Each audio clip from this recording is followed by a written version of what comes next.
Po, nagka-typo. May nakita si Senator Amy Marcos na mali sa affidavit, pati sa supina, mga kabibig. Mali. Itong si Atty. Lutok Taranta, kung paano niya sasagutin ang mga senator judges. Malalaman na kaya nila ang script. Naku, kabibig, yun ang nga sinasabi natin.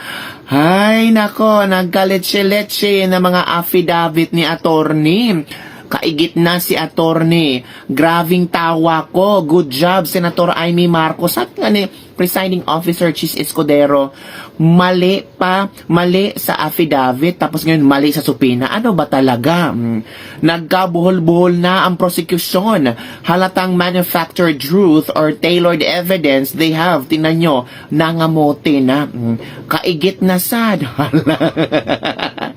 Ito na ba ang pasabog na sinasabi ng prosecution? Si Atty. Lutok, ito nagkaigit-igit na. Yan.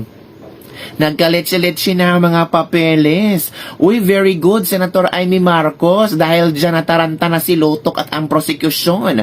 Mahirap tagpiin ang sirang-sirang script. Magsabi ka na kasi ng totoo at pawang katotohanan para hindi magkandila letse-letse. Ito ang video, kabibing, na kung saan binagyo sila. Binagyo sila ng bagyong Inday. At dahil dyan, parang nataranta si Atty. Lutok. Okay, watch this video. Attorney Lutok, typo na yung affidavit mo? Typo pa yung subpoena? Hindi po. What are you looking at? The subpoena or the affidavit? Dalawa yan eh. What are you looking at, Attorney Lutok? Initial Kailan ng ba yung subpoena. appearance? Kasi hindi ko nasusundan yung timeline ninyo eh. Parang yung November 23 yung utos, pero November 6 pa lamang, may subpoena na. Ba't nagkaganon? Typo ho yan, Your Honor. Hindi ho yan November Typo 6. na naman katulad ng Department of Justice. No, Your Honor. If I may refer to my notes, Your Honor. Oo, pakita mo na lang sa akin kasi nahanap ko, hindi ko masundan eh. You may do so, This is Counsel. page 6, number 14 po. November 6, 2024, subpoena to ABS-CBN.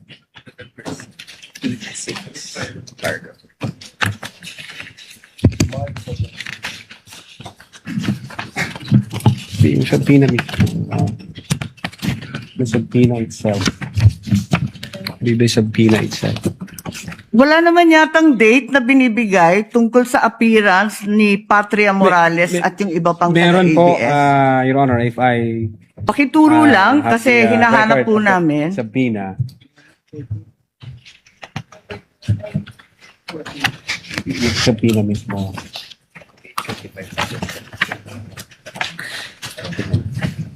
For information, the time of Senator Judge Marcos is over. Kindly... Yes, but he's still responding Of course, to the we same will wait for question the if you will response. allow. Siya po yung matagal, hindi tayo. We're only counting your the questions that you ask, not the answer. Neither are we counting the waiting time for the witness to answer. I-check ko lang po, Your Honor, para... Kasi yung mga sumunod na meeting, doon sa page 13, sa number 30, at sa mga sumunod, yung mga tinutukoy doon, yung mga media na nandun sa Zoom conference. Hindi naman siya yung ABS na humawak ng camera noong October 18. Iba naman yung mga tinutukoy doon eh.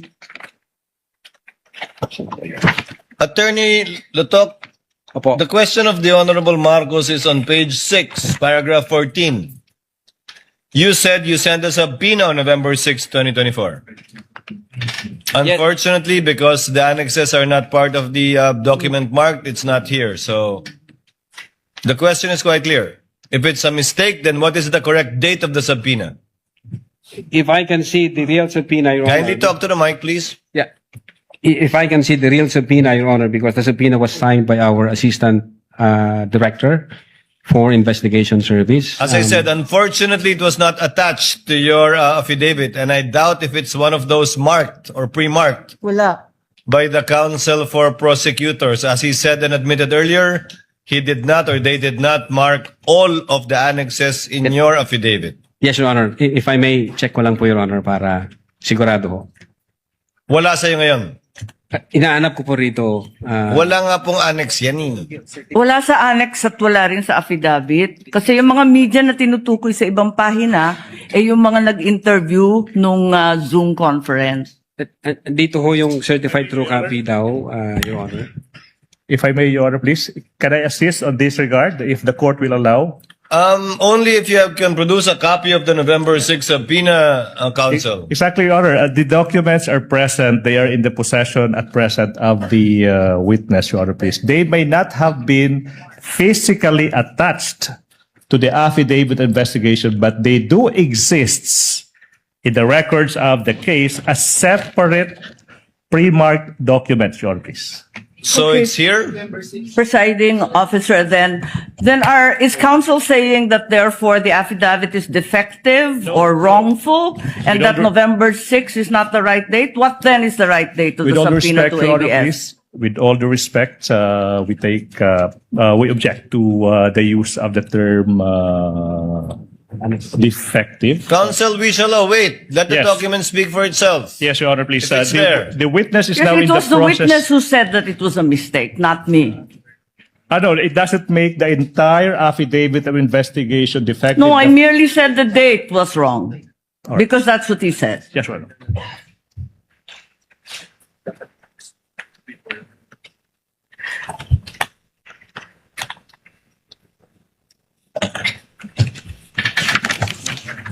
Subpoena and which affidavit?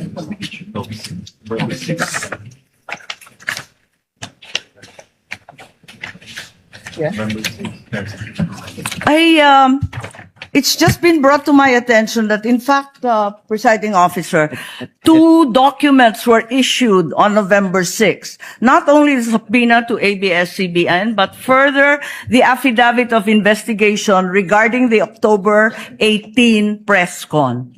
Can we please be clarified as to these 2 documents which don't seem to appear in the affidavit nor in the annexes provided? Let's first wait for the witness to answer the first question, Senator Judge Marcos. Okay. Yes, Attorney Lotok. If I may, Your Honor. Ito ho, ang subpoena, Duces Tecom, yung date ho ng appearance niya is December 11. Appearance po. Tinatanong Appearance. yung date ng subpoena. Date Attorney ng Lotok. subpoena, Your Honor, is 6th day of November 2024, which I believe this is a typo kasi magkakasunod ho ito doon sa mga inisyuan namin na media personalities. Attorney Lotok, typo na yung affidavit mo? Typo pa yung subpoena? Hindi po. What are you typo looking yun. at? The subpoena or the affidavit? Dalawa yan eh. What are you looking at, Attorney Lotok? Subpoena, Your Honor. So the subpoena is dated November 6. Okay. This- And the affidavit also is November 6. Dalawang typo carried over. Asan yung affidavit? Hindi ko pa nakita, ma'am, yung affidavit na November. Your Ikaw affidavit ang says pumirma November eh. 6. Pwede patingin ako ng affidavit. Yung affidavit of investigation mo na binigay, pati I-check yung ko po, amended, carried over din. Yung first draft na rineject ng DOJ, yung ikalawa, parehong November 6. Saan? Pirmado ninyo eh. Page 6, Counsel, paragraph 14 of his affidavit of investigation. Yes, Your Honor. It's November 6, 2024 ang nakasulat dyan. So typo din yan? Is it your testimony na typo din yan? I believe so, Your Honor. Kasi ang intention namin dyan is 11 December 2024. Anyway, Senator Judge Marcos, the document will let the document speak for itself. That would be the best evidence of it, if at all, of the dates Thank you. of either the subpoena and or the affidavit. Yes, presiding officer, just to provide our witness a chance to correct himself for the documents, sa palagay mo, ano yung tamang date kung mali yung November 6? Same ho, Your Honor, doon sa mga subpoena na inisyu namin sa media personalities. Dapat magkakapareho. Yes, magkakasunod po yun. Okay, sige. Maraming salamat. Thank you very much, presiding officer. Damo nga salamat. O ano na, attorney? Ano ang iyong pakiramdam ngayon? Paano kaya ito sasalbahin ng prosecution? Posible ba yan na typo lang? Typographical error? Pwede ba yun? Typographical error? Hindi naman pwedeng ganun, oy. Di ba, kabibig? Sabi nga ni Chis Escudero, Attorney Lotok, typo na yung affidavit, typo pa yung subpoena? Pwede ba yun? Nako, yan ang sinasabi natin, mga kabibig. Oo, kasi scripted, yan tuloy from Juvie Love Balt Makalangan. Mali ang mga script kaya na typo. Paano naging typo yan? Ang tagal-tagal nyo na nakahanda sa impeachment ni VP Sara, sabi ni Luis Tro. Oh, ito pa, day 4, talo naman ang depensa. Uy, huwag kayong ganyan kasi ayaw ni Luis Tro na sabihin talo sila. Panalo talaga sila, sabi nila. Oo, sabi ng mga supporters nila. Di kapaniwala ang typo sa ganyan.